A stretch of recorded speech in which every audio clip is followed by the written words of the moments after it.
Okay, ladies and gentlemen, welcome to the summer meeting of the Tennessee Higher Education Commission.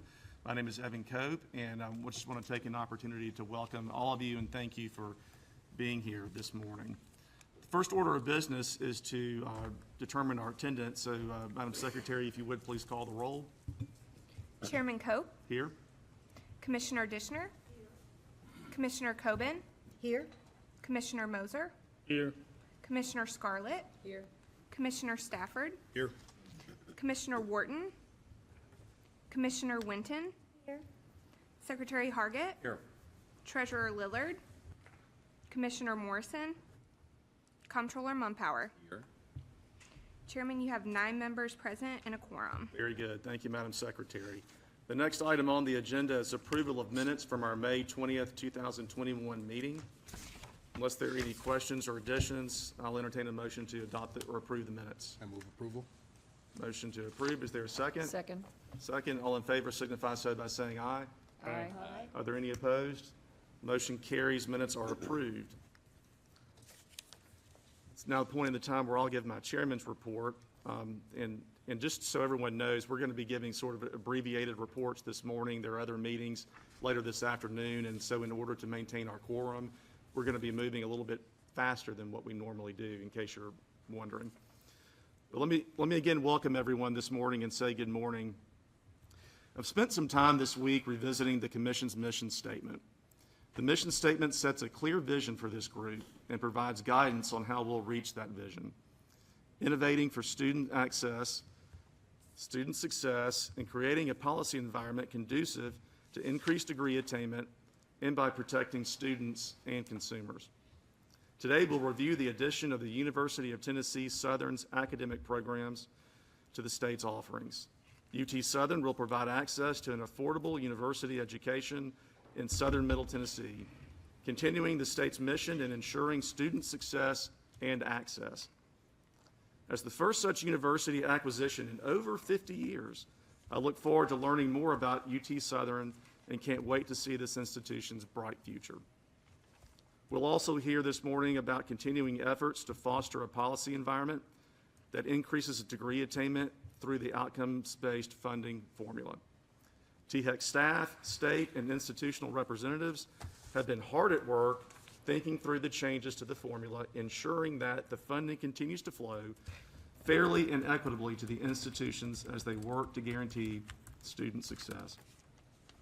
Finally, we have additional agenda items for approval, ranging from academic programs to facilities master plans.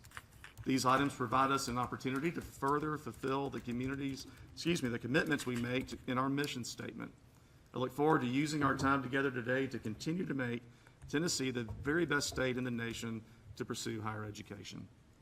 Dr. House? Chairman Cope, we need to go back and adopt the agenda. Oh, I'm so sorry. Thank you. Let's adopt the agenda, please, and the floor is open for a motion to adopt it. So moved. Motion to approve, second, and have a second. All in favor signify so by saying aye. Aye. Any opposed? Motion carries. Thank you, Dr. House, for Thank you, sir. reminding me of that. In order, do we need to go back and have Evan say all that again? Yes, that's right. Point of order, he needs to do all of that again. My comments to the record. Thank you, Chairman Cope, members, everyone behind me, welcome. Thank you for being here. To Chairman Cope's point, we have a packed agenda and we are a little bit crunched for time, so I will go through this quickly. If you can believe, I can actually speak faster than I normally speak, so I will speak very quickly and I'm happy to entertain questions, but also happy to come back to anything at the heel of the agenda following any action items. So first and foremost, we have 3 special guests here with us today. Barbara and Christina Stafford are behind me, if you guys can wave. The family of Vernon Stafford are here joining us. And yes, thank you. And with absolute respect, the Stafford family, the most important guest might be Mr. Edward Cope, who is behind me as well. Edward, can you wave, sweetheart? So, take your family to the THEC meeting day. Welcome to all 3 of you. I'm so glad you're here. 2 very big, important staff hires that I want to recognize. First is Paige Elliott, who I believe is behind me as well. Paige is on day 4 of her time at THEC as a research analyst, a very critical, a very valued already asset to the THEC research team. And I am so, so excited that a known quantity, Samantha Gooder, Sam, please wave, has joined us as well as the Chief Access and Success Officer. So many of you know Sam from her prior life in SCORE and other positions in state government. She is such an asset in the 6 weeks she's been here already, and Sam, we're so happy you're here. Another brief note about this, we are slowly engaging in a return to work posture. As of August 16, the THEC staff will be physically back in the office at least 2 days a week. So I know we've had a lot of discussion about what our working posture will look like moving forward. That is where we're at currently. So more to come on that and how that transition looks, but I'm excited to have more happy, friendly faces in the office much more consistently in about a month. I mentioned this initiative last time we were all together, and just to give a quick update, Chancellor Tidings and Dr. Deaton and some other folks from TBR are here as well. One of the most exciting things that we are continuing to work on is the capacity building investment related to TCATs. So with many thanks to the administration, to the General Assembly, we continue to think about year 1, year 2, long-range planning to really bolster the capacity at the TCATs. Much of this will be under the purview of TBR quite directly, but the Give and Spark initiatives, which are a huge piece of this, are under THEC's purview. And I often shout out Mitch and Brandon, who not only set up the room this morning and made sure that I ate this morning, their actual job is to do all of the Give and Spark work. So I wanted to highlight just very, very quickly, again, happy to take questions at the heel, some of the successes of the first year of Give. And with gratitude, tell everyone, because I don't think I mentioned this last time, that the administration and the General Assembly's latest budget includes another $25 million for Give. So we will have $50 million on the streets to do this type of work in our distressed counties, which are those that are red on the map.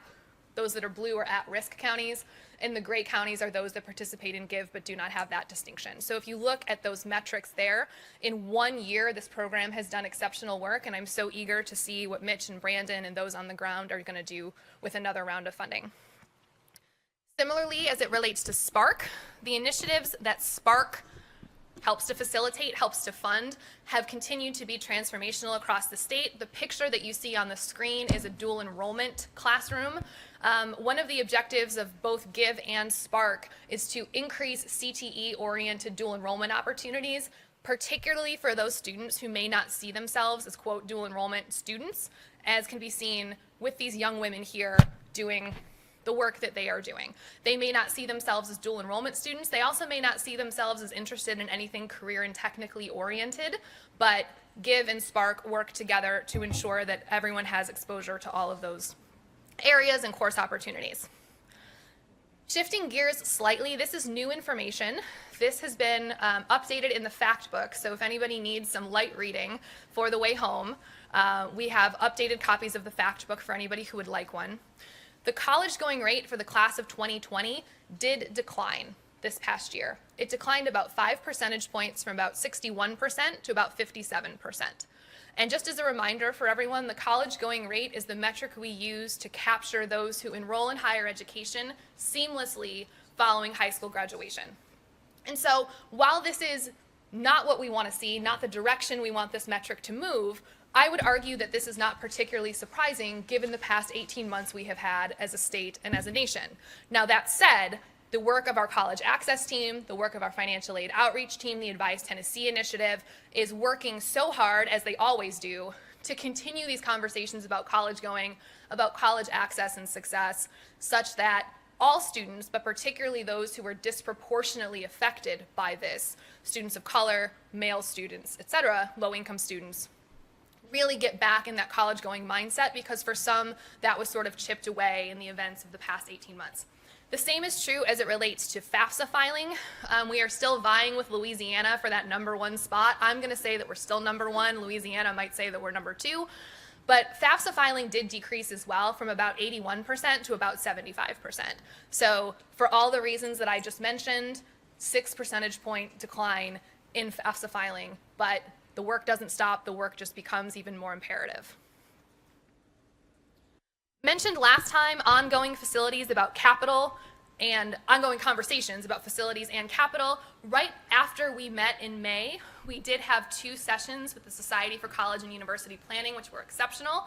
These conversations are ongoing. Secretary Hargett, we had a great conversation recently about online fees, online learning, what online offerings could look like in ways that intersect with facilities, and just wanted to flag that these conversations are still very much happening, and there will be more to come about our capital processes in the near future. And finally, we had a question from one of the members about COVID response for this upcoming fall. For the most part, and I would ask that all presidents and administrators behind me be available for questions at some point if they come up, not right now. For the most part, my understanding is that the intention is that things will be back to normal this fall in terms of class offerings, in terms of athletics. The question that we received from one of you all, and forgive me, I can't remember who it was, is what happens if this Delta variant of COVID really becomes as problematic as we're concerned that it could be? So we are gathering that information. Poor Mitch is back on the front lines of this from the THEC side as our rep in all of these conversations, but we will work with the institutions to make sure they have the resources and the information they need should, God forbid, we find ourselves in a situation even approaching where we were this past year because of the new variant of COVID. So that was intentionally quite brief. I'm happy to take any questions, and of course I'm happy to talk about anything toward the end of the calendar. Ma'am. Yes, Dr. House, a question about COVID.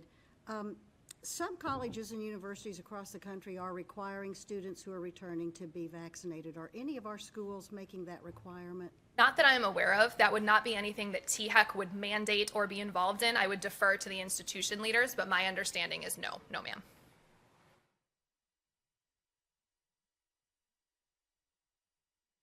All right, thank you all so much. And again, you know where to find me if you have further questions. Thank you, Dr. House, very much for your report.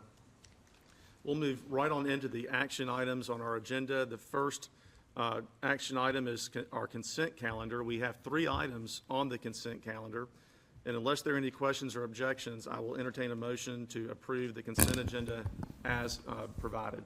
So moved. Motion, is there a second? Second. All in favor signify so by saying aye. Aye. Are there any opposed? The motion carries. Next item, we move to our regular calendar, is item 1, outcomes-based funding formula update. Dr. Gentile.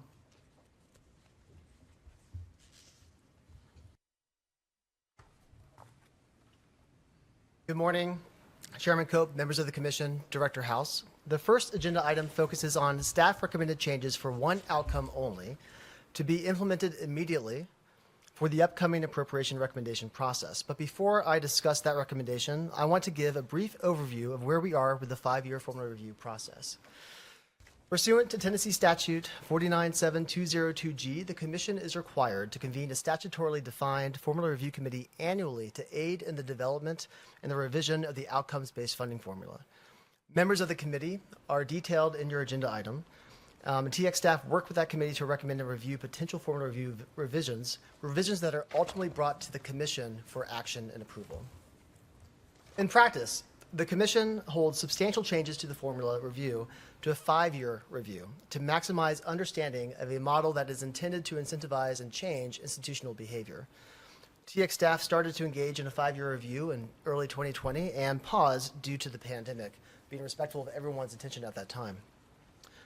In March of this year, we restarted that program, that review, working with designees from that formula review committee, convening meetings from March through June with that body. And then in early July, we convened, on July 8th specifically, the formula review committee to discuss potential revisions and changes to the formula. Right today, we're going to address one change, but in November of this year, we plan to bring back to this body, to this commission, additional changes that actually encompass the 5-year review to be implemented a full year later. Should the November commission meeting, should the commission approve our changes and make recommendations, we will present those changes to the Education and Finance Committees of the House and Senate in early 2022. Should there be recommended changes therein, we'll come back to this body in May 2022 to revisit our recommended changes. Again, this is affecting the appropriation cycle and request for a full year from now. But we want to address one outcome today because in November of last year during this commission meeting, the commission instructed and advised THEC staff to revisit how the outcomes funding formula measures and rewards university-conferred associate degrees. a quick background on that outcome. Just 2 universities right now confer associate degrees, Austin Peay State University and Tennessee State University. Of the 4 degrees offered, 3 are terminal in nature. In other words, the ultimate goal of enrollment at that time is for the student to attain that associate degree and to go no further. These degrees include Associate of Applied Science of Professional Service and Associate of Applied Science of Engineering and Technology at Austin Peay, and Associate of Applied Science in Dental Hygiene at Tennessee State. Austin Peay, however, is the only university with the ability to provide the Associate of Science in Liberal Arts, an associate degree designed to serve as either a complete 2-year education program or a transfer degree to a bachelor's degree program. This degree has a long history at Austin Peay dating back to the 1970s to help military-affiliated students at Fort Campbell attain a credential should they be deployed elsewhere. However, in recent years, the degree has been distributed to a growing share of students, traditional students in most cases, who intend to pursue a bachelor's degree at Austin Peay. This shift is visible in the outcomes data in this past year. In 2018-19, there were 378 liberal arts associate degrees. In 1920, Austin Peay awarded 1,038, a 175% increase in 1 year. While Austin Peay is deploying a tool at their disposal to encourage retention, no other university can provide a milestone award to students. And per statute, the commission is directed to distribute state appropriations in a fair and equitable manner. As such, staff recommend 2 changes to university-conferred associate degrees to ensure better parity. And for clarification, we are recommending both of these changes at once. First, in the current model, the value of a university-conferred associate degree is equal to the value of a bachelor degree. We recommend changing the scale. That is a mechanical component of the formula that sets base values for all outcomes to that of the scale of an associate degree conferred in the community college sector. With this change, all associate degrees will have the same value in the model, ensuring parity across sectors. Second change, to address the inequity and opportunity to succeed in the associate degree metric in the university sector, THEC staff are recommending the inclusion of university-conferred associate degrees be limited to those who do not enroll at the awarding institution at any time following the academic year. Only students who attain an associate degree and then stop out would be counted in the university formula. We will consider a student as stopped out if they do not re-enroll a full year after receiving that associate degree. We did present both of these recommendations to the formal review committee on July 8th and received general agreement that this change should be implemented. It should be noted, however, that President Licari of Austin Peay voiced concern with the changes as the associate degree is utilized to meet the needs of the unique population served by Austin Peay. And while THEC staff recognize that these 2 changes do directly impact the university, we feel as though this will provide, again, a fair and equitable manner to address associate degrees. In summary, we recommend changing the scale and the definitional change of associate degrees in this formula. Happy to respond to any questions. Questions? Yes, sir. Gentile, you just mentioned that there was a concern expressed by Austin Peay. How did we address that concern? I understand that the recommendation is to go forward, but did we address? Yes, sir. First of all, we've met with Austin Peay over the last 6 months and discussing better understanding what occurred at Austin Peay. Austin Peay was not a bad actor here. Austin Peay, as I said, was deploying a tool to help with retention at Austin Peay, but better understanding what took place, who were the students being served, and recognizing that these were degrees that were helping students receive the bachelor degree. At first, candidly, we discussed not recognizing university-conferred associate degrees at Austin Peay or TSU in general.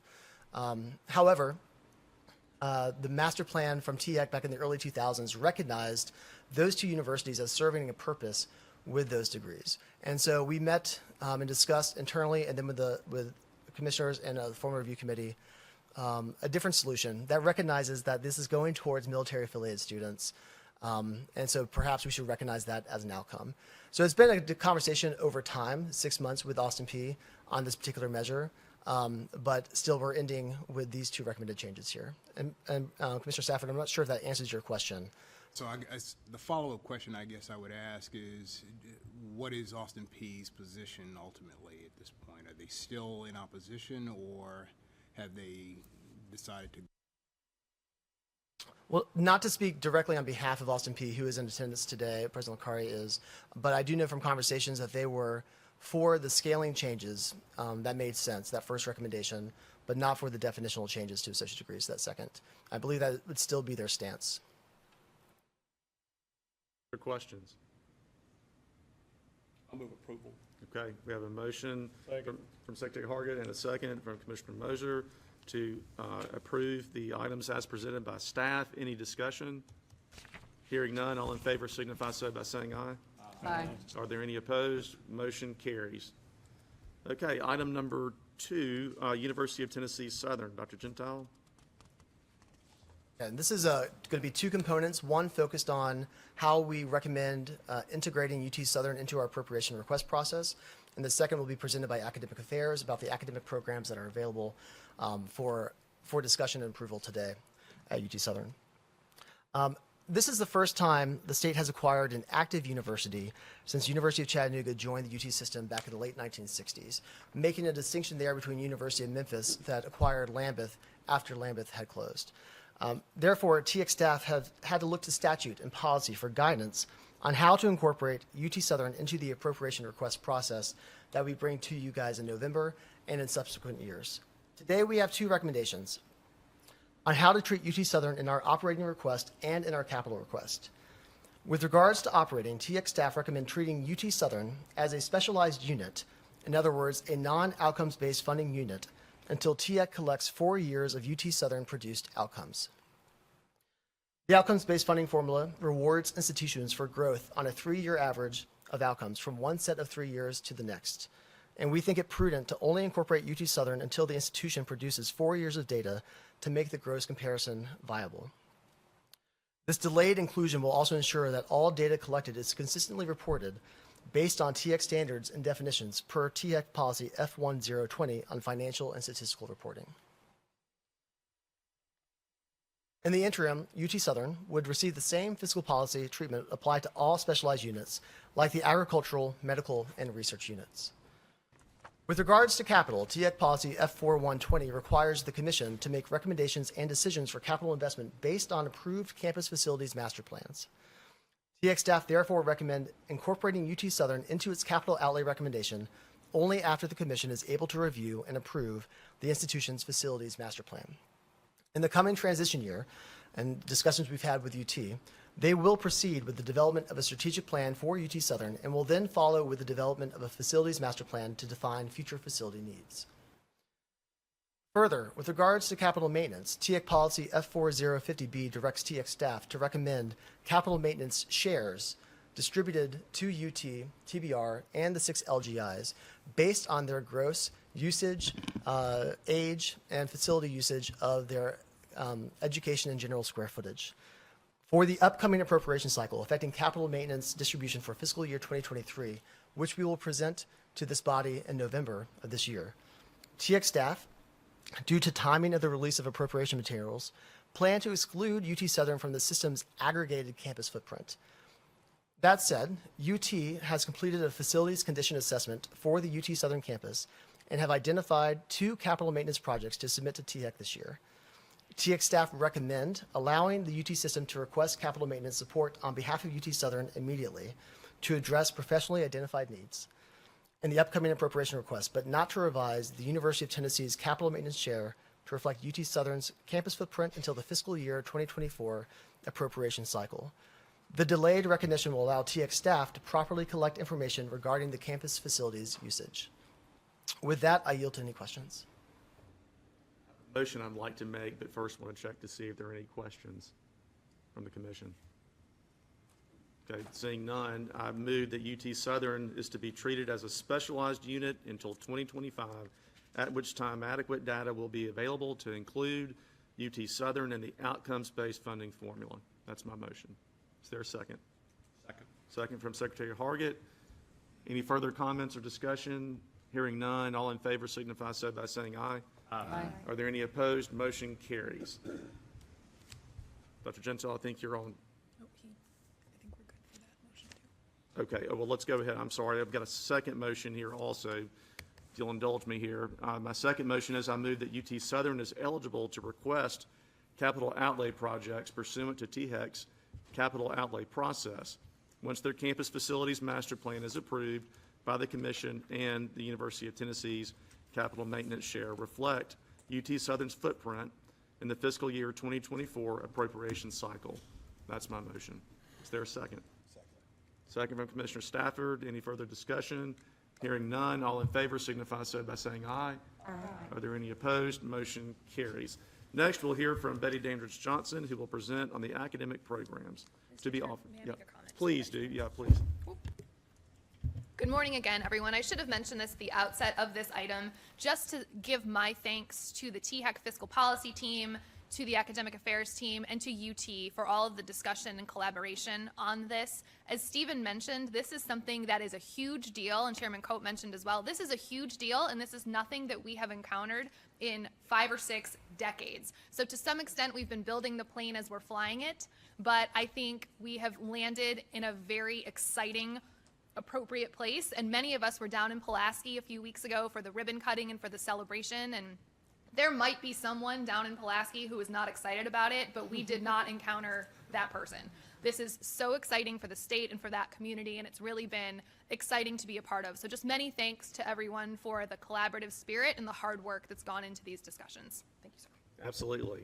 Betty? Thank you, and good morning, everyone. I would like to really echo Dr. House's congratulatory remarks regarding UT Southern, and we would like to officially welcome UT Southern to the Tennessee Public Higher Education System. We are looking forward to working with Chancellor LaBranch, along with his staff and faculty, while serving the students at UT Southern. With this being an acquisition of an institution, THEC's academic policy did not address specifically the review and approval process for academic programs. As with all new academic programs, THEC staff work very closely with UT System's Office of Academic Affairs and Student Success in the review of Martin Methodist's existing academic program inventory. Martin Methodist College was very thorough in this academic program review, while UT guided the process with assistance from THEC staff as well as SAC-COC. Based on this extensive review of their academic program inventory, there were 4 major changes that were highlighted. One is all bachelor's programs are now 120 credit hours.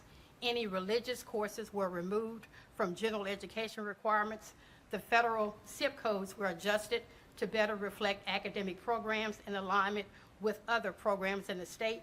And academic programs that did not have an academic unit were assigned to an academic division.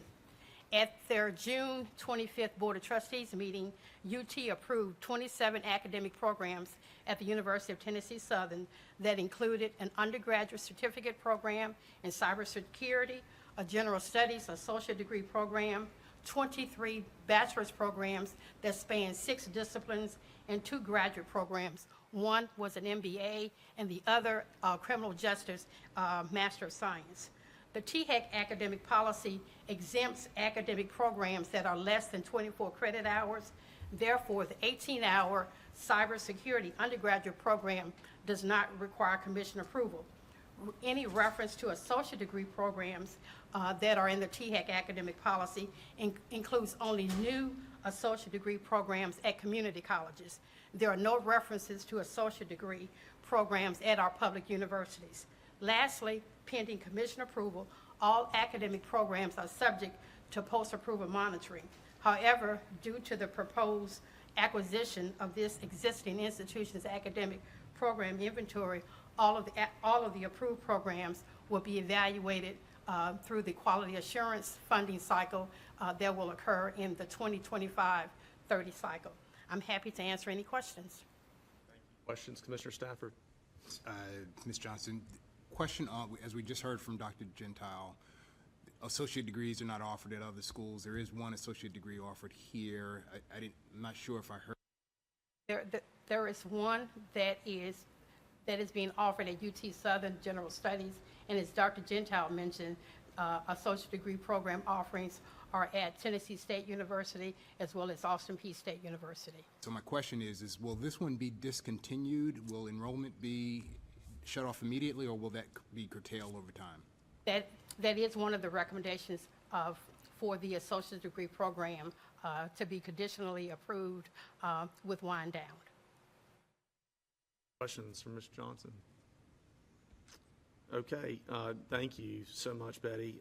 So at this point, I'm going to make a procedural motion for your consideration. I move that we vote on the bachelor's and master's degree programs at the University of Tennessee Southern as a slate, and that we treat the associate's degrees proposal separately as a separate item. So that's a motion on the floor. Is there a second? Second. Okay, we have a second. Any further discussion? Hearing none. All in favor signify so by saying aye. Aye. Are there any opposed? Motion carries. So first item on this particular subsection is a motion to approve the slate of the bachelor's and master's degree programs at UT Southern. I move that we approve the 23 bachelor's degree programs and the 2 master's programs at the University of Tennessee Southern, effective immediately. Very good. We have a motion. Is there a second? Second. Second from Commissioner Coben. Any further discussion? Hearing none. All in favor signify so by saying aye. Aye. Are there any opposed? Motion carries. Next, we have the item of the associate's degrees. I'd like to provide another motion, that we conditionally approve the General Studies Associates of Arts and Associates of Science degree program at UT Southern, with the conditional approval that the General Studies Associate degree program be approved immediately, but be wound down by December of 2026. Thank you very much. There's a motion on the floor. Is there a second? Second. I have a second. Any discussion? Hearing none. All in favor signify so by saying aye. Aye. Are there any opposed? Motion carries. Thanks, Ms. Johnson. Okay, now we move on to agenda item number 3, new academic programs. And we'll call on Dr. Julie Roberts, who will present on this item. And if I can just make a note, many of you have heard me say this a number of times. In the interest of time and because we have so many programs on the slate, we are going to try this a little bit differently this go-round. Julie will give a brief synopsis of each program, but there are representatives here from Chattanooga, Martin, and Memphis, should there be specific questions. So just to clarify, a little process change this time, and we'll see how this works. Thank you, sir. Yeah, absolutely. Thank you both. I do want to, before I get started, we do have a lot of academic programs today, and really I want to thank our campus partners because there's a lot of hard work that's gone into each of these programs. I also want to thank the academic affairs team because we also have been working very hard, and so there's we're going to go through this quick today, but there's a lot of work that's been done on the back end with this, so just want to make sure I thank everyone appropriately. I am going to go through 7 programs. We have 3 from the University of Memphis, 1 from UT Chattanooga, and then 3 from UT Martin. And excitingly, 2 of these are our first programs that have gone through our expedited approval process. So we'll talk about that a little bit too. As Dr. House said, we do have representatives from each of the programs to answer any specific questions that you may have.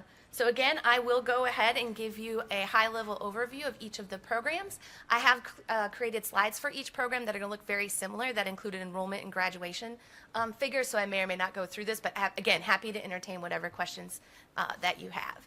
So with that, let's get started. Our first program is the American Sign Language and Deaf Studies Bachelor's of Arts at the University of Memphis. Memphis currently offers a minor in American Sign Language, which has a very strong enrollment, and they're hoping that that can serve as a pipeline into this proposed program. Memphis has also worked to allow American Sign Language to fulfill their world language requirement at the university level as a general education requirement. This will be the first program of this type in West Tennessee and also within a 200-mile radius of Memphis. As I'm sure you remember, we recently approved a similar program at UT Knoxville in Deaf Studies with a concentration in American Sign Language. The only other existing program in the state is at Maryville.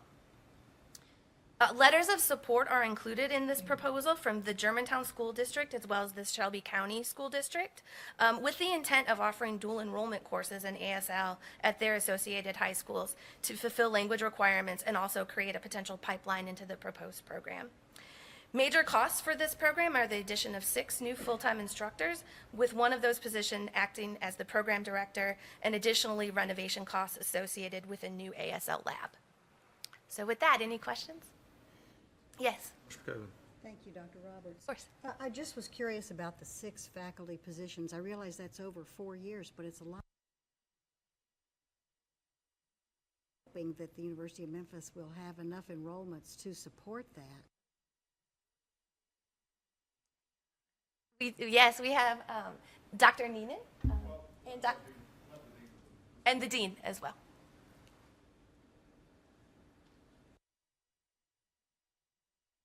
Thank you, ma'am. If you wouldn't mind just introducing yourself for the record, Sure. please.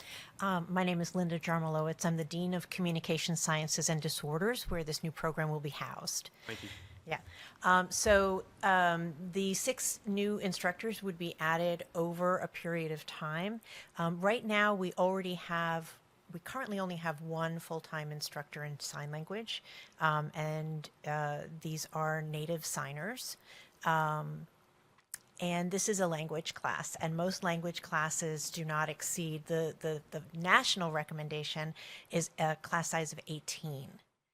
And that's really what limits the class size in general. When it's taught, when we have like a broader class that's actually taught in oral English, we can increase that enrollment because it's open to other students. But when it's a language class, it's got to be a lower enrollment in order for it to be taught appropriately.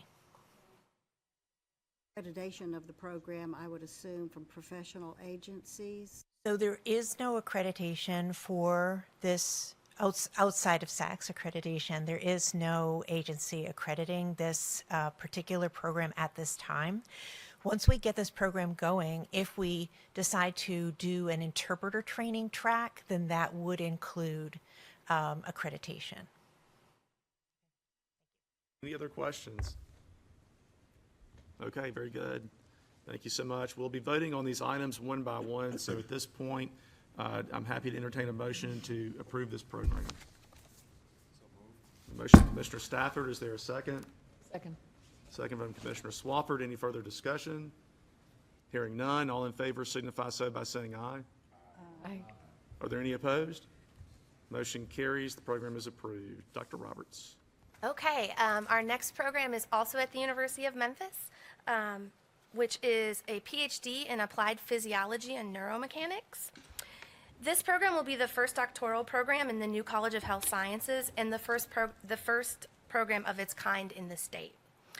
Students will have the opportunity to pick from 2 concentrations, one in applied physiology and nutrition and the other applied biomechanics.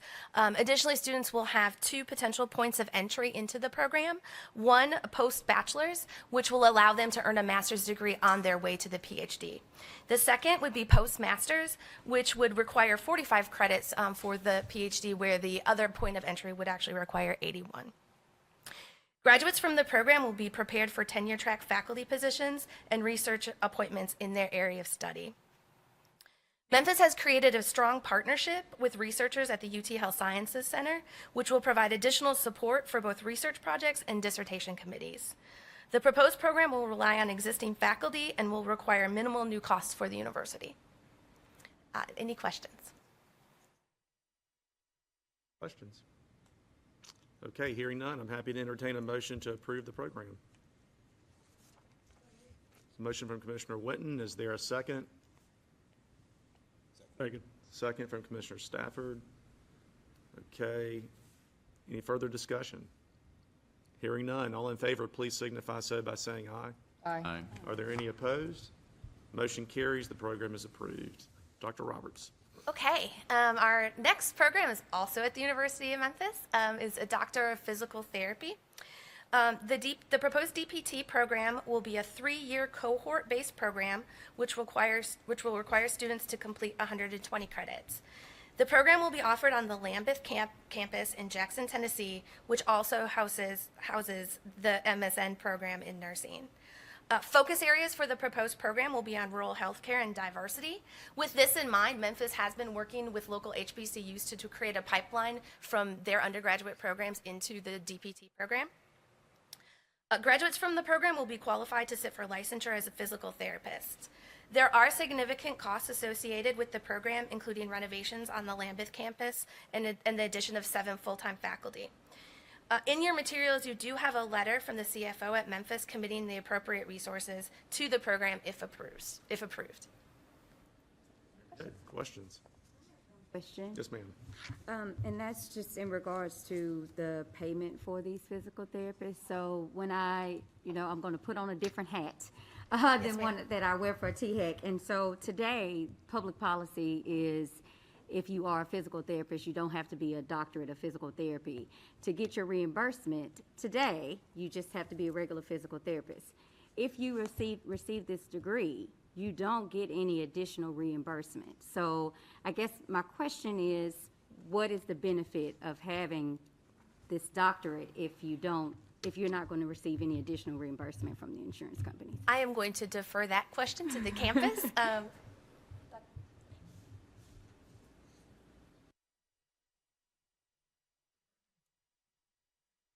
So as of Sir, 2012, I'm so sorry. If you would just introduce yourself. I apologize. Doug Powell from the University of Memphis, within the College of Health Sciences. As of 2012, all physical therapy degree granting programs must be a doctorate. As with occupational therapy, following 2025, all academic programs will be a doctorate. So there's no option not to have a doctorate of physical therapy at this time. Okay, thank you. Any other questions? Very good. Thanks so much for the presentation. At this point in time, the floor is open for a motion to approve the Doctor of Physical Therapy at the University of Memphis. Move approval. I have a motion from Dr. Dishner. Is there a second? Second? Second from Commissioner Winton. Any further discussion? Hearing none. All in favor signify so by saying aye. Aye. Aye. Are there any opposed?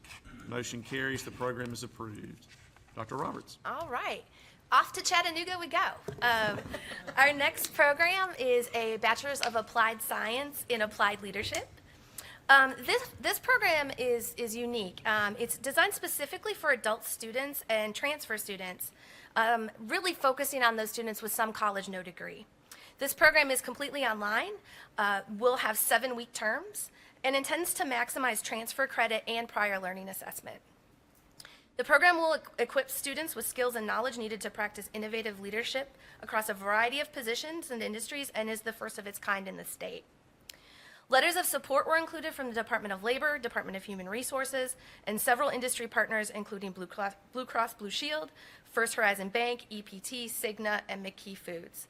Additionally, Department of Labor further expressed support with Commissioner McCord's participation in our site visit as a community partner.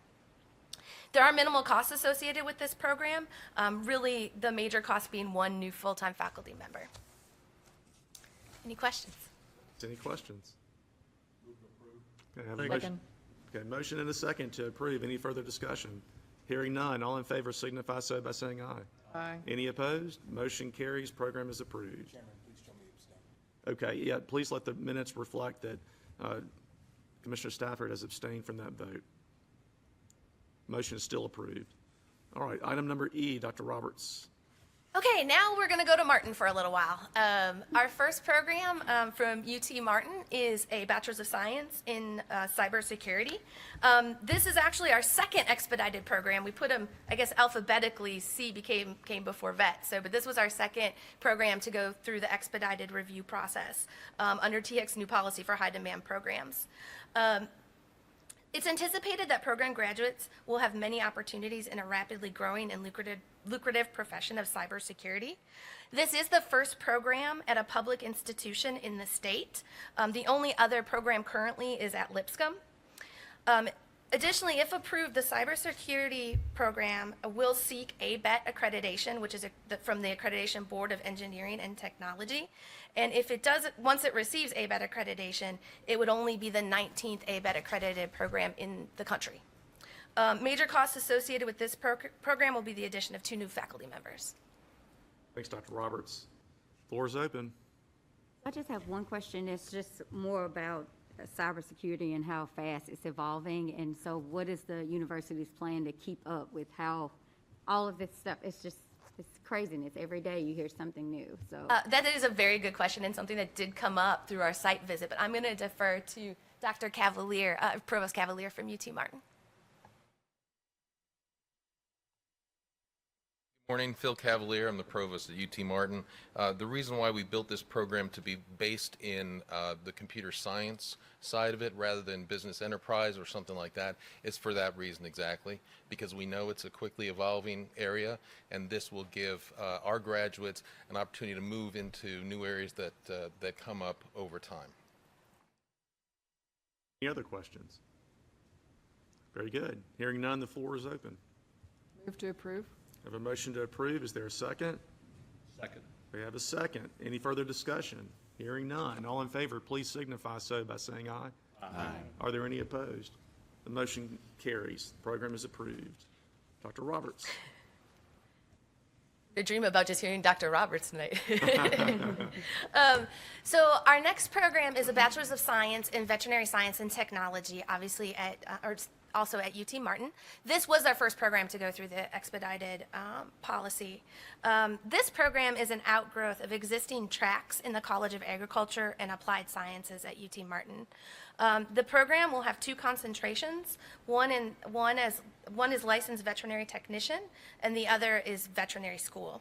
Upon completion of the program, students will be well positioned to continue on to veterinary school or go directly into vet tech positions. Martin is expecting significant enrollment and graduation numbers based on current production in the existing tracks and increased interest based on the elevation to a freestanding major.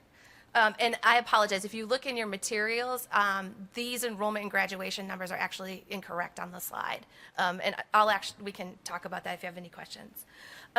Letters of support are included from the Memphis Veterinary Specialists in Emergency, UT College of Veterinary Medicine, Nashville Veterinary Medicine Specialists, Auburn University, Texas Tech, and others. Minimal costs are associated with this program as well, outside of digital imaging technology, which will be needed to meet programmatic accreditation standards. Any questions? Commissioner Coben. Just to be perfectly clear, Dr. Roberts, because I nearly fell out of my chair when I was reading this, you do not expect in the first year an enrollment of 314 students, or UT Martin does not? Dr. Cavalier will be right up. I'm still Phil Cavalier. We expect to grow by about 50 students from about 260 to 315. This is a program that's been very successful as a concentration in animal science in ag. And we're really just highlighting this as a standalone major. We've had great success, but we see getting to the 315 really conservatively over 5 years. But we've got about 260 right now. All right, so these numbers are not correct that we have in our packet. The ones in your packet are correct, and I apologize. We had updated the slide, but I guess we just had it. So yes, those are correct. You already have 250 students, and so you don't see it a problem, even year one, to bump that up by another 50 to 60 students? That's what this would reflect. Yeah, we are going to be able to broaden our recruiting as a result of this program. We know that there are, around the Missouri area in particular, there are real opportunities to go out and get more students.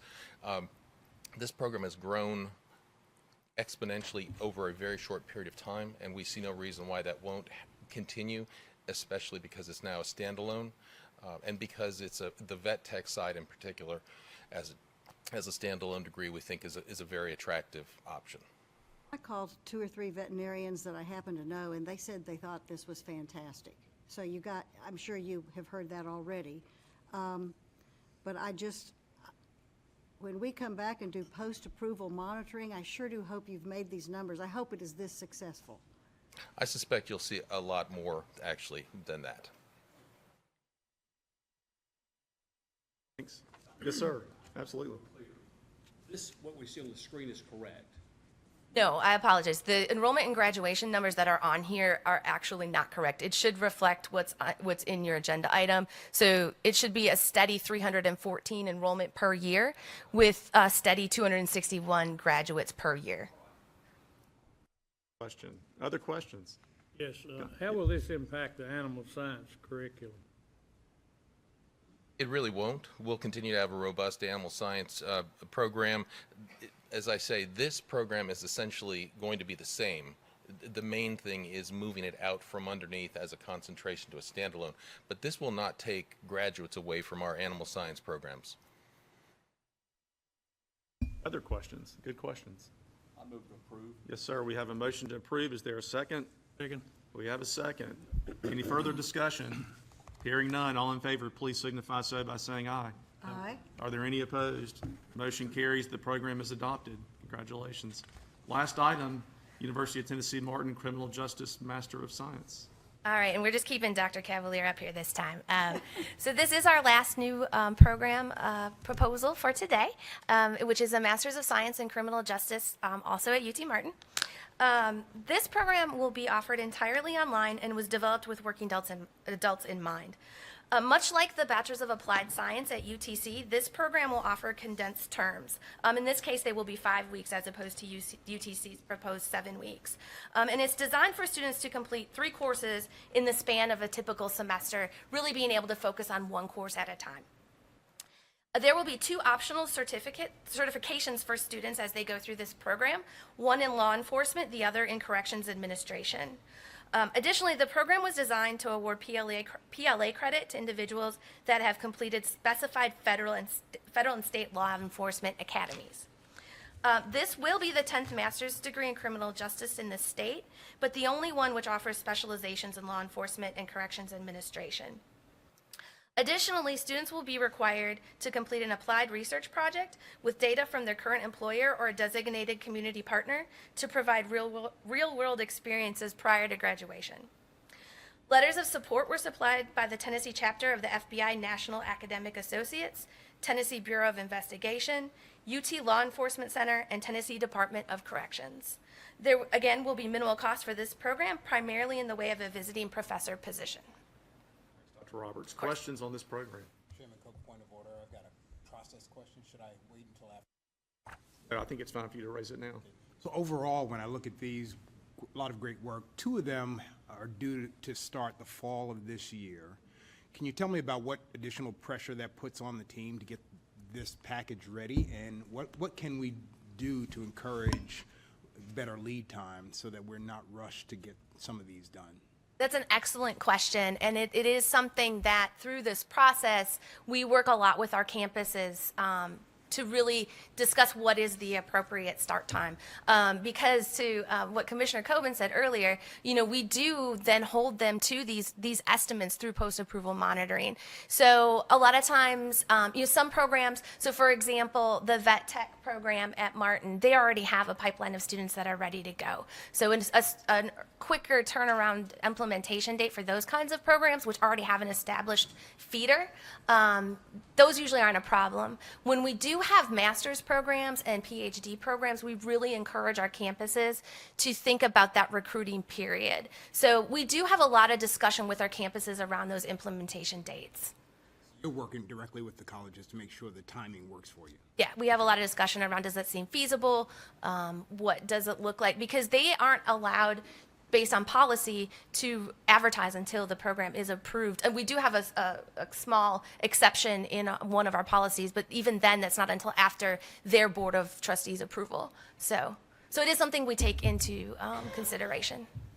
Secretary Hargett. If I can just follow up on that a little bit, how many staff hours typically go into each one of these things that we've seen today? It varies greatly. Well, not greatly. It just depends how we feel. No, I'm teasing. It can be a lot. And we do, there's a lot of back and forth before the programs come to you at the commission. We do work through every stage of the process with campuses to really ensure that they're thinking about those things that we know the commission is concerned with.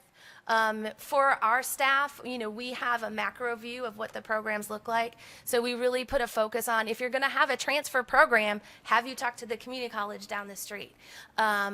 Is there another program that you can partner with if we're proposing similar things? So it does vary. There's substantial staff time, though, in each of these. I'd love to kind of drill down on that, and maybe if we can come up with maybe a range of hours depending on the program.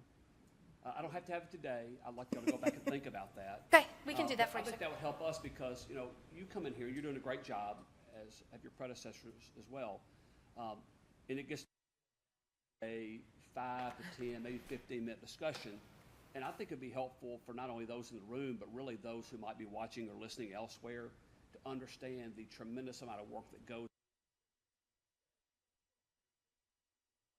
up and said we got a new program and here we're bringing it to you today. Oh, no, sir. No, sir. You and I know that. Yeah. In this room, we know that, but I really would like to have a better quantification for people to understand how much work goes into that. And I'm talking about THEC hours, not even what happened back at the campuses. Yes, because to your point, there's also substantial investment of time and energy on the campus before it even gets to us in this first stage. So, Really, they don't bring them to fail. no. So, Yeah, you no. know, And that's, they have a lot invested in it as well. yeah, and we really do, we work really closely with our campus partners, sometimes some hard discussions. I feel like when we come to commission, we're all celebrating together as these programs go through, so, because it has been a labor of love, if I can put it that way. Also love to know at some point, doesn't have to be today, how many programs wind up on the cutting room floor? You know, how many things come forward and after THEC holds up to the light, says, maybe this needs a little more look at, or, hey, this is going to be a no-go, we can't recommend. Sure, we will definitely get both of those things prepared. Thank you for that feedback, Mr. Secretary. And we've had some beginnings of conversations, Dr. Roberts and I and Betty and I, about what this process looks like. And I think this exercise that you're proposing will be helpful if we need to change any part of this process. So thank you for that comment, sir. Great questions, great comments. I Thanks. move approval. Okay, we have a motion to approve. Is there a second? Second. Second from Commissioner Stafford. If there's no further discussion, all in favor signify so by saying aye. Aye. Are there any opposed? Motion carries. The program is approved. Thanks, Dr. Roberts. Okay, we're next at item number 4, facilities master plans. First one up is the University of Memphis.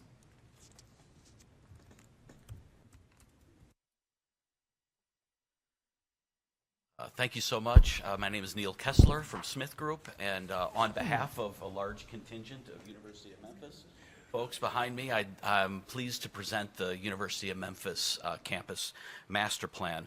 To the Secretary's comment earlier, this was a one-year, or was supposed to be a one-year master plan. It turned into 2 with COVID, obviously, but COVID actually taught us some pretty valuable lessons that I think we're applying in future projects as we renovate and build new, about flexibility of space and resiliency of space, technology in space, in our spaces, as well as even things like ventilation.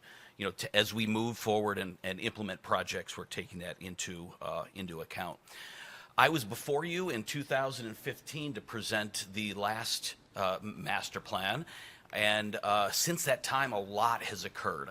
On the right-hand side of the screen is a list of just the major projects that have happened, and I think you'd agree it's quite an accomplishment by campus. All those projects that went to creating a vibrant, safe campus for student success. All those projects really did a fantastic job to push University of Memphis forward.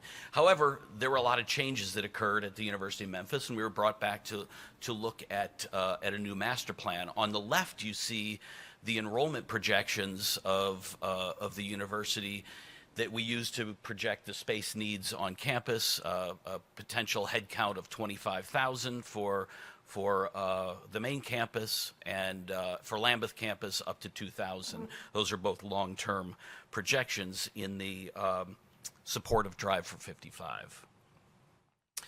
So on the main campus, really what are, rather than a bunch of new facilities this time, we really concentrated a lot on our existing facilities and how to utilize those facilities better, how to reinvigorate those facilities, really renovation and replacement rather than creating new ones. And so what you see up on the screen is our priority projects that came out of those. Starting with the Fogelman College of Business and Economics, that is a facility that is outdated. It has a lot of systems that need to be replaced, and so that would be a complete renovation of that facility, highly utilized facility. So that's a reinvention of the College of Business. Minders Hall is a former residence hall, which is one of our heritage buildings, one of our original buildings on campus. It's a beautiful building, and we want to renovate that for research. We have our goal to get to Research 1 Carnegie classification, and so that's going to help us do that in the short term. The academic replacement building is really replacing 3 buildings on campus that are Mitchell, Clement, and Ellington, which are very small buildings and have our majority of have very highly utilized classroom buildings, and they're really out of date, and so really want to replace those systematically over time with modern classroom facilities that allow for not just teaching classes in person, but all of the online instruction as well. And then our research park and interdisciplinary science research buildings are really meant to help us reach that Research 1 Carnegie classification goal in both computational research at the research park and more hard science and wet labs in the interdisciplinary science research building. Park Avenue campus is really going to continue to evolve into a vibrant campus. I think it's already getting there slowly, and really under 3 focuses: health science, athletics, and research as well. And so the main projects there, our first priority project is that student housing facility that's really going to help house our students in health sciences and our student athletes, and have that place on campus where we can have a lot more activity and vibrancy. We did a full athletic facility needs as well, and trying to understand what their needs are going to be in the future. The soccer complex is their #1 priority here. The vivarium is going to allow us to have an ALAC accredited facility, which is also necessary on campus, and then clinical expansion for health sciences as well. And then at the Lambeth campus, lastly, the Lambeth campus has really become an asset for the University of Memphis. With a focus on health sciences and nursing, and offering those programs to folks in Jackson and the surrounding area, I think that's been a real benefit. It also is an asset for the city of Jackson as well. Lots of economic development and redevelopment happening in that area around that campus. The high school is under construction and almost finished, and about to bring 200 high school students onto campus every day. We hope that many of them matriculate to the University of Memphis. But our main priority projects there are all concentrated on converting existing buildings into academic space as our health sciences and nursing programs grow. So that's Harris and Spangler. So with that, that's 2 years' work in 5 minutes. I'm happy to entertain any questions. Questions? Okay, thanks very much for the, yes, sir. Athletic fields.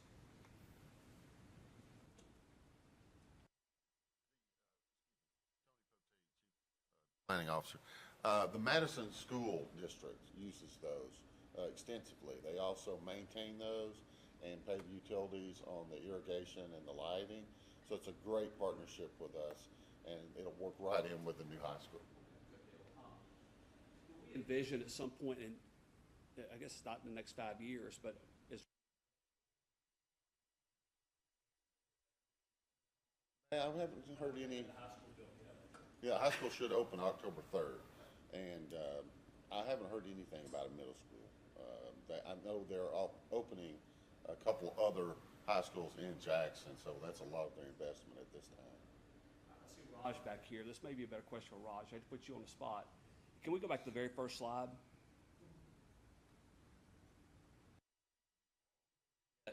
From 653 at Lambeth to 2,000 in the next 5 years.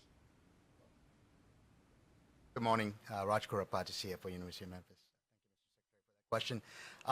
We are looking at continuing to expand on the footprint that we have, not only locally and the surrounding states, but nationally as well. We're seeing quite a bit of enrollment growth on the national front. I think that's part of it. Part of that is because we are continuing to progress as a university and getting our brand out there better. And that's actually gotten quite a bit of attention nationally. And we think that with continued investment in programs, thank you for approving the DPD program. That's going to be critical to our health sciences efforts in Lambeth. We see that being instrumental. In addition to growing our nursing programs, our provost is here as well, and he could probably speak with more authority to the academic piece of it. We're confident that we can continue to grow that program. Madison High School, sorry, Mr. Madison High School is going to be instrumental as well because we're looking at dual enrollment with them, and hopefully a lot of those students will matriculate into programs. I'm sorry, Mr. Secretary, would you mind pulling your mic closer? We might be. Keep it away so y'all can't hear me. So I apologize. So I just think that'd be phenomenal if I finally see that Lambeth campus back over 1,000. So that'd be a big win for Madison County as well. So agreed, and there is a real need, especially for health sciences in the rural communities. Thank you.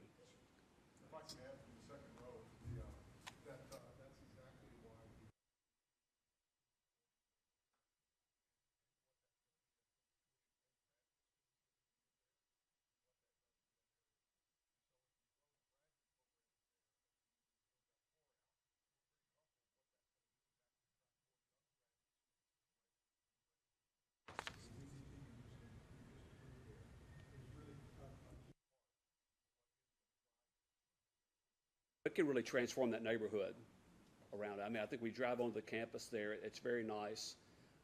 You get a little bit outside that, and you realize it needs some transformation.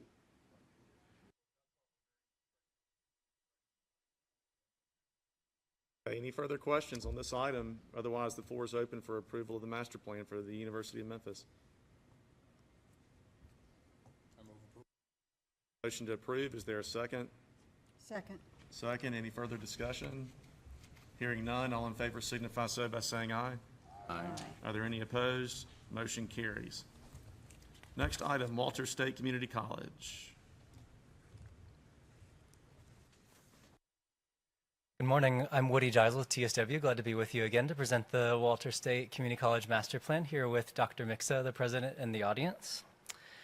Walter State, a little over 6,000 students at the time of the master plan. They have 5 state-owned campuses, including the main campus in Morristown, the Great Smoky Mountains Expo Center. So like Rowan State, Expo Center is a part of the campus with a small academic function.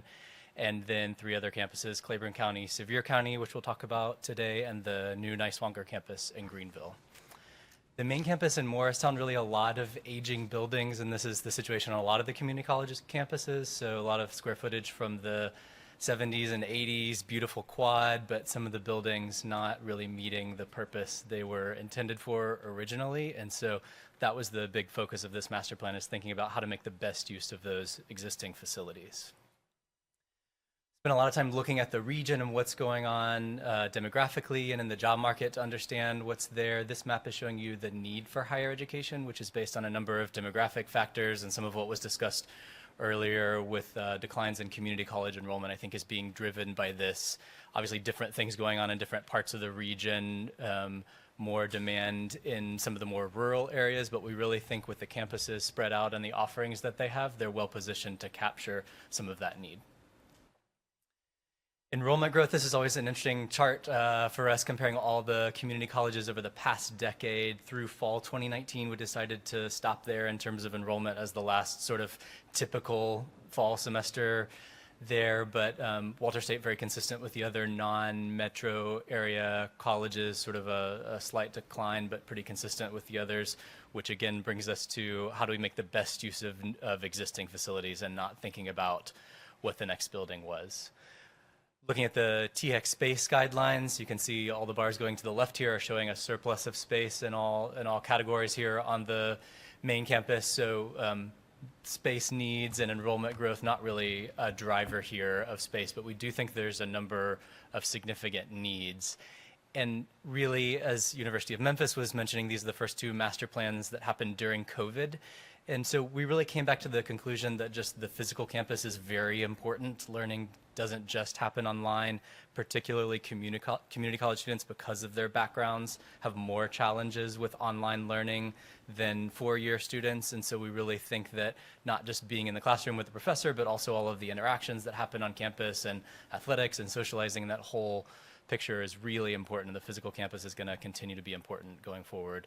We took a survey as part of the master plan, and I don't know, there may have been other surveys statewide, but this was just Walter State students sort of at the peak of the pandemic, and almost all of them said we'd like to be in person for classes, maybe partly hybrid or totally in person, but that's the chart that we're seeing. So that was really our focus on the campus. So a number of improvements here, enhancements to the quad to make that more of an outdoor gathering and teaching space, new athletic facilities. Athletics is really a bigger part of the picture at Walter State than some of the other community colleges, and so we wanted to give them the facilities that they need.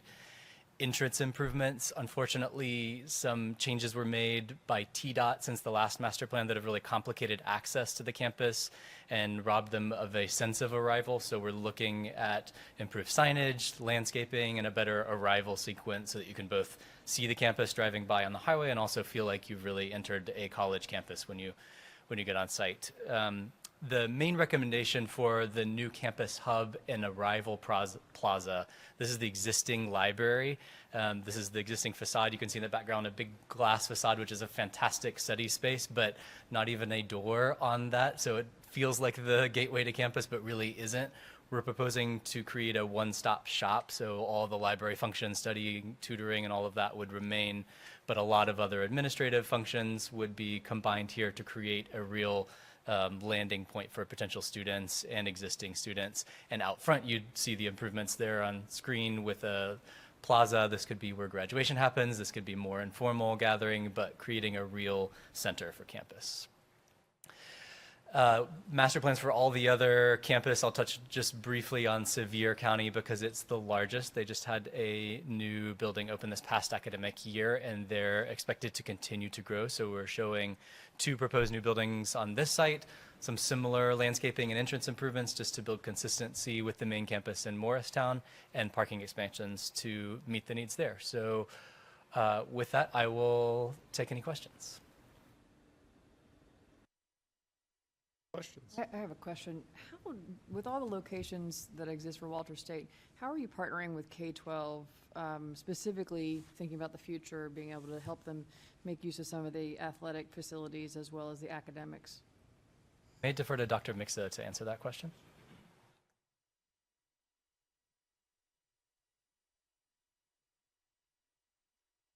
I didn't see who asked that question. I did. Okay, great. I'm Dr. Tony Mixa, the president at Walter State. So we have a robust relationship with all of our K through 12s. We have actually 23 school districts within our 10 counties. And so they use our campuses for a variety of different things in terms of athletics. For example, on our Morristown campus, we have the middle school basketball tournaments at our campus. The campus that you're looking at here, we offer the middle schools and the high schools actually the opportunity. There's soccer fields there that they put out. We've actually hosted some football as well too. So we're engaged with them any way that they need us. They have facilities, but there are times that they need our facilities as well too. What about the academics? Academics. Walter State is one of the largest dual enrollment programs with all the community colleges in the state. We have about, right now, usually have about 1,700 to 1,800 dual enrollment students a year. And so that's where our first focus is when it comes to working with our K through 12s, dual enrollment. And then after that, we've been really working on reaching out into your lower freshman, sophomore years, and then into your middle schools to talk about career development and how students want to start researching that. We've actually gone after a couple of grants to do that as well too, so we try to be really engaged with them. Questions? Right, thanks very much for the presentation. The floor is open. The motion to approve, is there a second? Second. We have a second also. Any further discussion? Hearing none. All in favor signify so by saying aye. Aye. Any opposed? Motion carries. Thanks very much. Next, item number 5, appointments to advisory board for the HBCU Success. Dr. Brittany Mosby.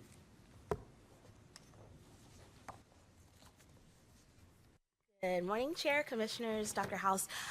Very excited to come before you today to present our next group for the HBCU Success Advisory Board. So it has been 3 years that we've been running HBCU Success. Tennessee is still a leader in this. We are still the first and only state with an HBCU Success office within the State Higher Education Commission, and our advisory board is the only board of its kind in the country.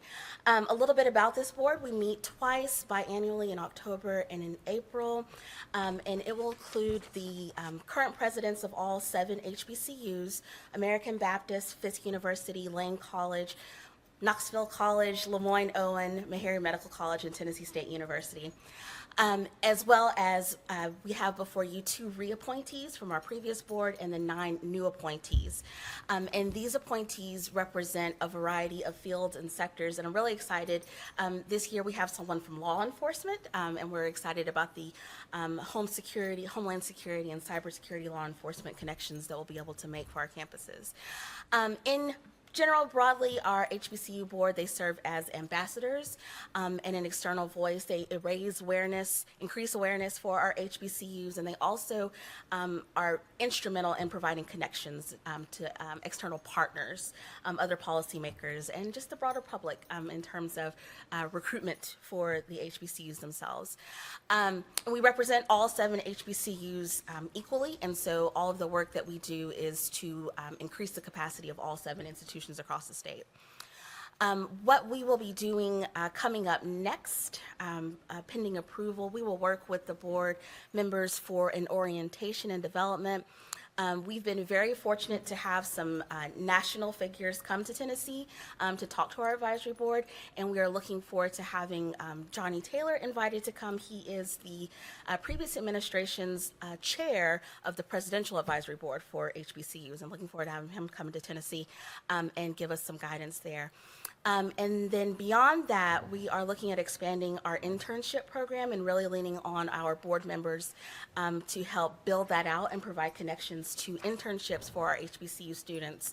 TN Hire, HIRE, is HBCU Interns Reaching for Excellence. The first program of its kind in the state, and then additionally working towards capacity building for all of our HBCUs. So, with that, happy to answer any questions. Questions for Dr. Mosby? Quick question. So the new appointments, we see 7, 2 reappointments. Seems like a significant turnover. Yes. How are we ensuring continuity of previous discussions and work that's already That's a been great done? question. Yeah, so that's why we're putting particular focus on the orientation. For this group, our 2 returning members have already agreed and have stepped up to be leaders among the new group. And we're working with groups like AGB, the American Governing Board Association, to ensure a smooth transition as we move to the next. So it's something at the top of mind that we're looking forward to making sure happens. Absolutely. Dr. Mosby, for the benefit of people who may not have our packet, would you just identify the members of the commission? Or, yeah. I've got it here. So our 2 reappointing members will be Dr. Doug McGee and Ms. Lisinski Emerson. And then our new appointees, of course, because you asked, I can't pull it up just quickly.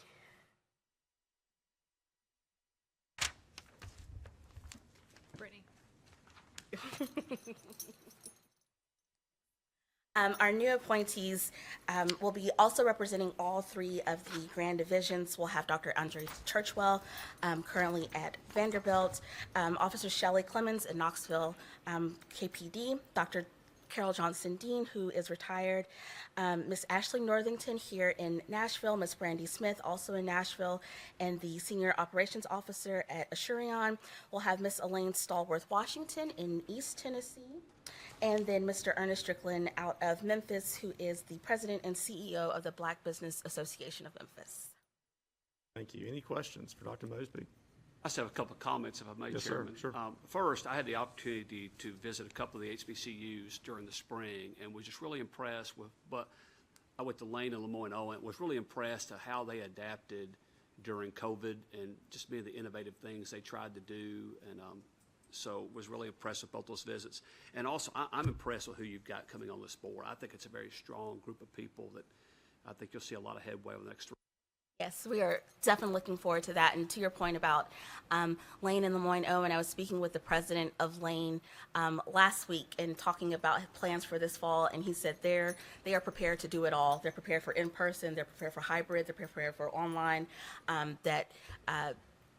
Being a smaller private institution, they've been really able to adapt to the needs of their students and their community. So we're really excited. Yeah, thank you. Other comments or questions? Thanks, Dr. Mosby.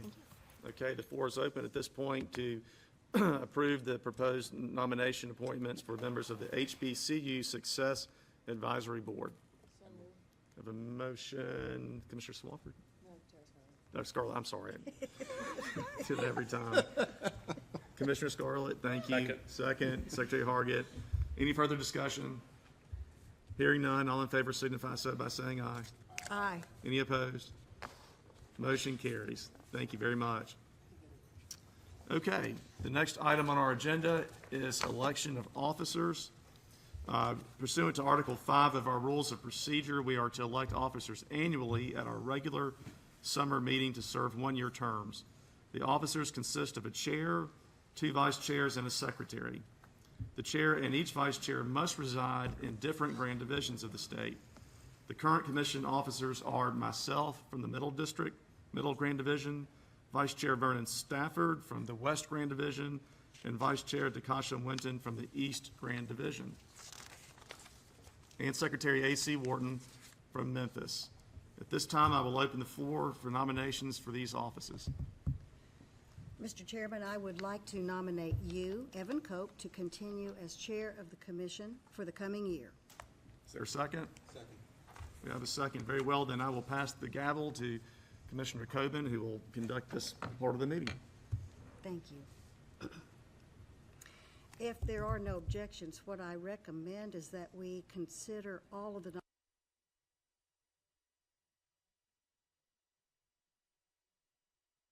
So moved. Second. All right. All in favor of voting on all of the nominations as one slate, please say aye. Aye. Any objections? All right, then. We'll now seek a nomination for the vice chair from the West Grand Division. Madam Chairman, I would like to nominate Vernon Stafford. Second. We now seek nominations for the vice chair of the East Grand Division.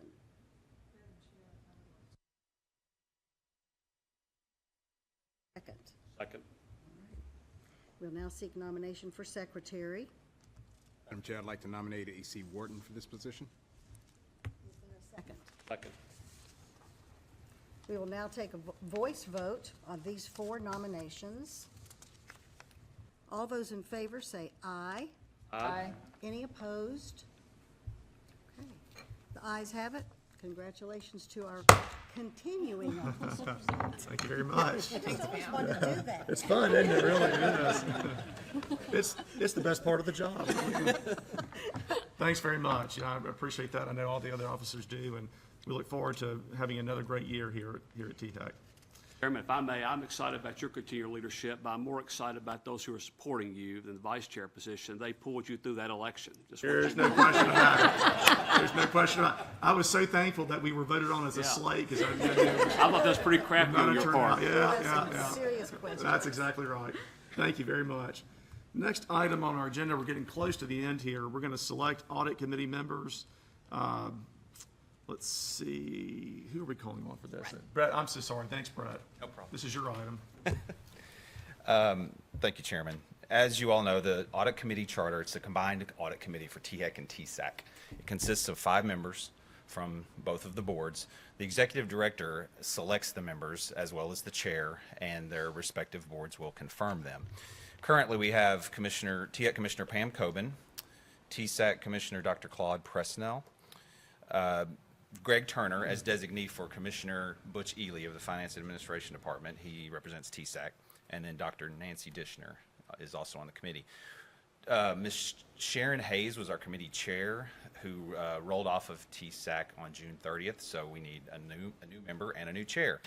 Your agenda item is a little, I just realized, a little outdated. That didn't make it into the materials, but Executive Director has selected Commissioner Vernon Stafford as a member of the committee and has selected Pam Coben as the new chair. So that's up for your or your confirmation. Very good. We have that recommendation. The floor is open. And just to clarify, those materials are updated on the electronic version if anybody wants a new sheet for your physical version. Thank you. Floor is open. I recommend approval, or I make a motion to approve the recommendation. We have a motion to approve the recommendation for appointment to the Audit Committee. Is there a second? We have a second. Any discussion? Hearing none. All in favor signify so by saying aye. Aye. Any opposed? Motion carries. Okay, lastly here, we're at the academic program review. It's our final agenda item. The items for information only and also for robust discussion. Dr. Corey Giesling. Morning, Chairman Cope, members of the Commission, Executive Director House. My name is Corey Giesling. I'm a Director of Academic Affairs here at THEC. I'm pleased to present to you the 2021 Academic Program Review this year. Before I get started, I really want to commend the Academic Affairs team at THEC. This is kind of one of those all-hands-on-deck reports. Everybody plays a pretty big role in this. So as we begin, I want to briefly cover the approval and monitoring process of academic programs in the state of Tennessee. THEC approves all university programs. The Tennessee Board of Regents approves the community college programs. All new programs then immediately enter into post-approval monitoring, and they remain in post-approval monitoring for a set number of years that is designated by their degree level. While in post-approval monitoring, there are two primary evaluation points that we look to. One is that we want to ensure that they are meeting at least 80% of their enrollment and graduation benchmarks that they come up with during the approval process and that the Commission and the Board of Regents approves. The second summative evaluation point is we want to ensure that they are attaining minimum THEC graduation benchmarks that is also designated by degree level. As programs attain these benchmarks, they move into the state's Quality Assurance Funding Program, which is an annual review there. They exit post-approval monitoring and enter into QAF, so they continue to be monitored every single year. Every 3 years, we conduct an academic program productivity report that looks at all the state's mature programs and looks at their degree productivity level. Today's report will be focusing on that post-approval monitoring element of it, as well as that 3-year academic program productivity report. I do want to add that if at any time these programs are deemed low producing, whether it's in post-approval or during this productivity, they have to come up with basically improvement plans for their programs to address those shortcomings. And we see a lot of innovative practices by our programs, or the institutions and systems decide to terminate those programs after that. I do want to also add that the full report, which is many, many pages, will be available on the THEC website.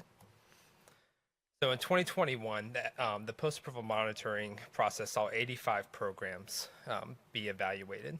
These are, again, new programs as approved recently by you, the Commission, or the Tennessee Board of Regents. The largest share of these programs was at our locally governed institutions. TBR had the second highest share with 33 programs, 31 of which were associates, and 2 of those were certificates.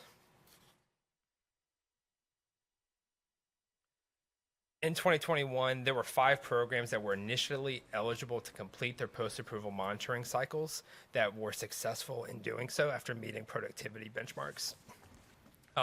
Programs that exit during their initial cycle do so for a variety of reasons, but mainly they are tied to their industry partners.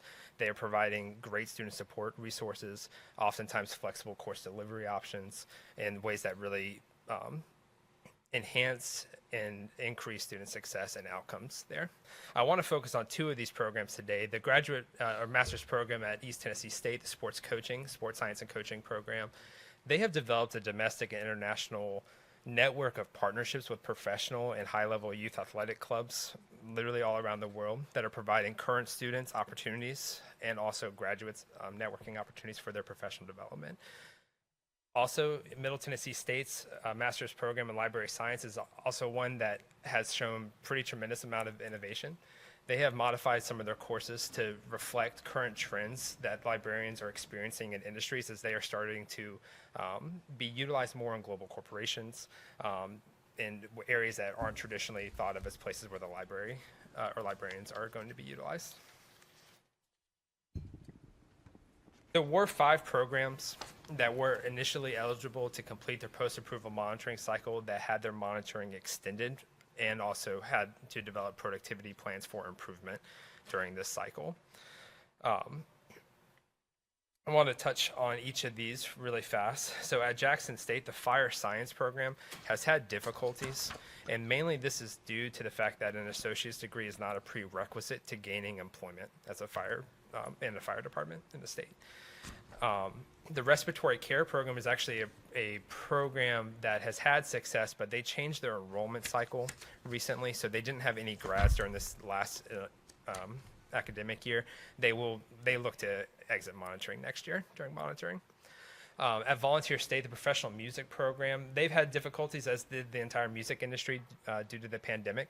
I think obviously living in Nashville, we have seen firsthand the job uncertainties of many friends and neighbors and colleagues here.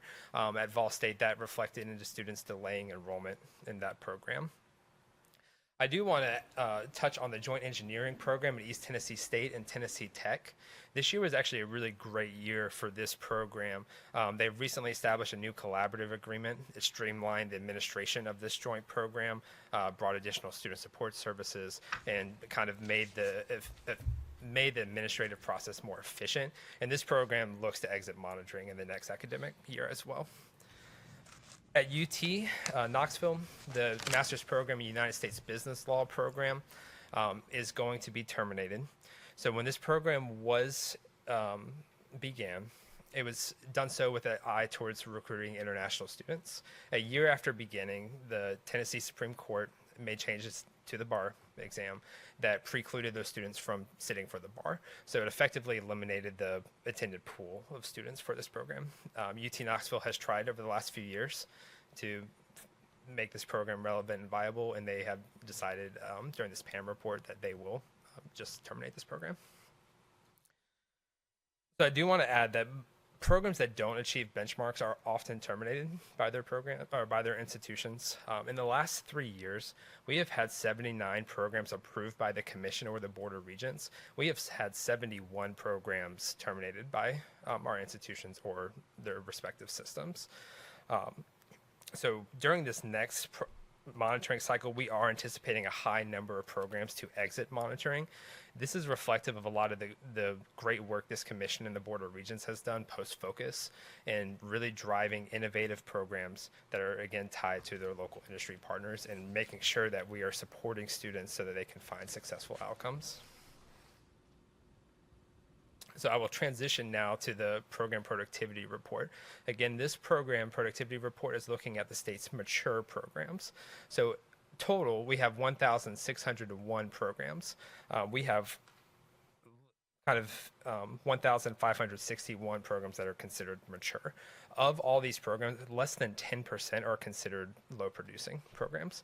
Again, as part of this process, my colleague Victoria Harpool and our leader Betty Dadridge Johnson works with our institutions to get improvement plans for these institutions. And so they are working to try to make these programs work. Now, these programs serve a variety of functions at their institution. If you look through the list in the agenda item, a lot of these programs are general education, serve a general education function, like a physics kind of course. It's always going to have a low enrollment threshold for their master's degree. There's about 80 programs that were considered low producing. About half of those programs are in the STEM and healthcare fields, and so they have typically more rigorous prerequisites as well as a more rigorous curriculum to get through. And so there are typically reasons that they're there, but again, our institutions are incredibly responsive to not just improving these programs, but terminating the ones that are no longer viable at their institutions. There were 4 institutions that did not have any programs below the productivity threshold. Those were Dyersburg State, Jackson State, Northeast State, and Middle Tennessee State University. So in summary, our institutions are incredibly proactive in addressing, whether it's adding new faculty and staff to support students, whether it's changing the delivery of the programs, or just in generally being more flexible. They are doing incredible work in making sure that they are successful in being a high productivity capacity program. In 2020, 2021, post-approval monitoring allowed us to kind of get a look at what's happening with our programs. It was a very strong year for them despite the pandemic. Not all the way across the board, but what we saw was a lot of innovative work being done on our campuses, and I think that should be, or we should commend our institutions and our systems for ensuring that these programs continued with a lot of fidelity to their implementation, but didn't have any slowdown in their inertia. Now, COVID did negatively impact programs in a couple different ways. Programs that relied on clinical experiences, so some of our recent health and kind of STEM-based programs, they tended to be impacted more negatively than others. If they needed clinical spaces, for instance, it was harder to get. And so there was those programs that were currently undergoing programmatic accreditation cycles. A lot of their accreditors paused the accreditation cycle this past year, so that hurt a lot of our programs implementation, at least for this year. But they're all seeking to kind of get their feet under them for next year, as well as programs that were in the middle of faculty hiring process for, I mean, as we've all seen in a variety of industries, there was a lot of hesitancy towards leaving current employment to take a new employment. And so because of that, a lot of the programs that were slated to begin during this academic year were actually pushed and will begin in this next academic year as well. But one thing that continues to shine through with post-approval monitoring is those programs that are really connected to local industry partners that have the innovative work being done. Those are the programs that are really supporting students very well and that we're seeing great outcomes. One program that should exit next year is the Fermentation Science Program at Middle Tennessee State. They are partnering with Terrapin Brewing Company, and this has brought a couple of different, as well as they've received a federal grant from the USDA to help a transfer program get established with local community colleges. What this has done for that program is obviously increase the pipeline, so there's the internal benefit, but because Terrapin is the official sponsor for the Atlanta Braves, Middle Tennessee State is basically having free advertising in the Brave Stadium because of this program. So there are really interesting things, and that's just one example that's happening. But again, commend you as the commission, commend our system partners and our locally governed institutions for fostering these relationships and making sure that these programs are of high quality and are really structured to support students well. So with that, I'm happy to answer any questions. I have a couple of questions. One was tied to what you pulled up there, your comment about the fire science at Jackson. Yes. If it's not required for a job, why was it created? I will defer to Chancellor Tidings on that. I will say we obviously, fire department staff is necessary in the state, but there are different considerations for each campus. So if Chancellor Tidings wouldn't mind. Tidings with TBR. While there is not an accreditation attached to that, many of the fire departments do like for the individuals to have some type of training. Much is the same with our pharmacy tech program. There is no state credential tied to it, but pharmacies prefer to hire someone with that. So it is better if there is a state requirement for it, but they do have enrollment and employment opportunities across the state with that. Fire department did request it. I guess that's the best way to say it. Thank you. Thank you. My second question has to do with the years that schools are in the PAM. As I understand it, based on the pre-reads, especially for the community colleges, they're supposed to be in there for 3 years? Correct. If you're looking at the years, in some cases you're looking at 8, 7, 9, 7. At what point do we make some bigger decisions to say it's probably, why do we keep monitoring if it's not successful? That's a great question. I think I will commend the Board of Regents in particular. They have recently terminated a variety of programs that had been in extended PAM for quite some time. There's various fine arts programs around the state, some paramedics programs, and I think fire science at a couple institutions was also. Oftentimes, these decisions are kind of percolating inside the campus, and they're coming up, and we have a variety of programs that indicated this year during post-approval that they are having internal discussions about the viability of those programs. So it's one thing, we do ask them to produce the productivity report. Sometimes we get these productivity reports from the campuses, and they indicate a larger discussion is necessary with our campus or system partners, and we engage in those discussions regarding the future of them. Yep. Along those same lines, do you think that institutions, and I realize and recognize it's specific to each institution, but is there enough built-in incentive with respect to each institution that this is a self-regulating thing? In other words, why would an institution want to continue a program that's failing? That's a great question. I think they are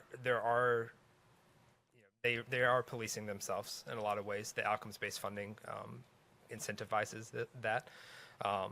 What I will say is your work as commissioners is in the questions that you ask, especially annually during this report, helps bring attention to these critical factors that from the state's perspective that we are really hoping our programs are seeking to achieve. And so I think it's something that all of us as partners in these, THEC staff, you as commissioners, and our institutional partners, work to make these programs the best versions of these programs that can be. We see some things, from time to time, like we do have some red flags. To echo the Secretary's question from earlier, we know some things that give us pause as staff that we have really intentional conversations with our campus and system partners. One is the short approval timeline. That's something that we seek to always ensure that there's adequate marketing time for the programs. Another is having a really strong program director really matters. The programs that tend to be in extended monitoring have leadership problems inside the actual program, whether it is typically because of a faculty or program director turnover there. And so there are typically things that we start to identify in PAM that we recognize as a warning sign that it triggers these intentional conversations that are really already happening oftentimes at the departmental level on our campuses, and it's helping to kind of shine the light on a more pressing need. Other questions? Okay, very Great, good. thank Thanks, Corey. All right, Dr. House, I guess we're at the end of the agenda. Is that right? That is correct, and this might hold the record for the fastest THEC meeting we've had in many, many years. That's very true. So our next meeting will be in November, is that right? November 18th. November the 18th. And unless there are any, I'd like to give any commission member an opportunity to make closing comments. If there's anything you'd like to share at this point, please feel free. Okay. Hearing none, the meeting is adjourned.